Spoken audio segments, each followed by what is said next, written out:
A quick little video here to talk about changing out the battery on a Texas Hunter feeder. So this is the battery that came out of that Texas Hunter feeder, and I think I got about 4 years out of it. I left the battery in the feeder all the time. It's got that solar charger on it that came with it, and so 4 years out of this little battery, I was pretty happy with it. We went to use it the other day. It's early spring. I've had it running on, I think 2 feeds per day all through the winter. There's no food in the feeder, but I had it go ahead and run just to keep everything loose. So nothing got rusted up or anything. So when I went over to the feeder, I haven't visited the feeder in a few months. I went over to the feeder to put some feed in it the other day and realized this battery is dead. So you can see the numbers on this battery is a BW1280. It's 12 volt, 8 amp hour. That's the battery that came out of it. So I put these numbers into Amazon, and the Amazon recommendation is this one. This is a ML8-12, 12 volt, 8 amp hour. And holding these batteries, or laying these batteries next to each other and looking at them, and then tape measure and everything on here, these things are essentially identical. So if you're looking for a replacement battery for your Texas Hunter feeder, and it's got a battery that looks like this, you can very easily get this battery. I had it actually 1 day shipping, and it was like 22 bucks to my door. So if I can get 4 years out of it, I'll be tickled to death. Let's go ahead and I have a different battery in it right now, but I want to put this one in it. So this is the one that's meant for it. So let's go over to the pond. It's kind of a miserable rainy day, but we'll get that other battery out of there and get this one put in. Okay, so here we are over at the pond, and you can tell by the way the scenery looks, we are very early we're about middle of March in Indiana here. That's really early spring, but we were up in the 60s and 70s all last week. And man, it was like everybody was out and moving, and it was like, boy, let's go fishing, and really got wound up. So we went and got food. You can see the feeder is full now, and that's when we realized the battery was bad. So we went ahead and put the feed in it, and I had a battery on the shelf. I'll show you how how I rigged that up, because this might get you by if your battery dies on you and you need to get by for a few days until you can get one. So the reason that I really like this little battery is because it fits in the door and it doesn't jump around. It sits in there, and with the vibration of this unit, it's not going to walk around. Now what I did was I put extensions. I made extensions. This is the wires that come off of the feeder.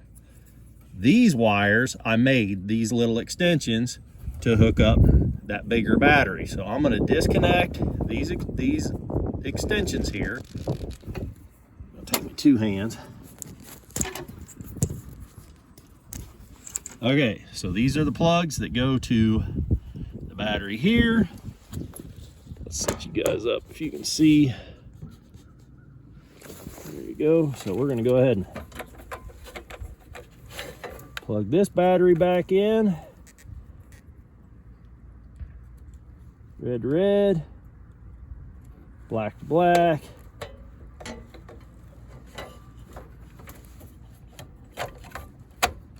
And tuck that back in there.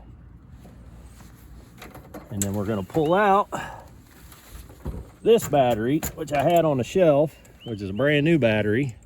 I bought a 2-pack for some different projects. So this is a 12 volt battery, but I think this is a 20 amp hour. So it's just a lot larger capacity. And because it's so much bigger, it wouldn't fit in the tray on the door. So I just laid it in the bottom of the feeder, but there again, with that vibration, I didn't want it in there for long. So it got me by in a pickle. I needed the feeder to run for a few days, so this got me by for a little while. I used 14 gauge wire.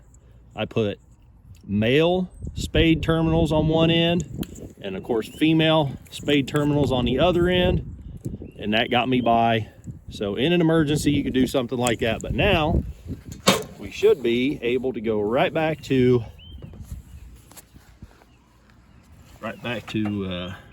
everything being hunky-dory, let's go ahead and check, make sure we didn't lose time. 12 volt charging good. Now when that battery was bad the other day, it said poor. I'm used to seeing it say 12 volt charging good. Again, it says charging 12 volt good. But the other day it said poor, and when I went to run a test run, it would not run the feeder at all. So time is 3:25, I think that's right. Make sure I didn't lose my feeds. We're doing 11 a.m. for 4 seconds, and that's all right now. Again, we're very early in the season. Let's go ahead and we'll do a test run just for a second, just because. Okay, that's it. Make sure we got our connections good under there. Run up, here we go.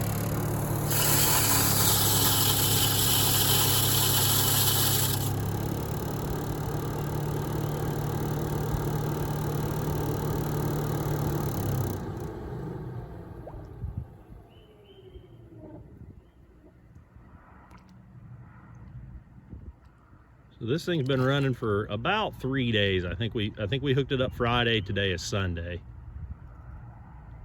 There was a few fish showed up Friday evening when we put it all together, but it's still very early in the season. It normally takes them a couple of weeks to really get sort of acclimated to the feeder running again.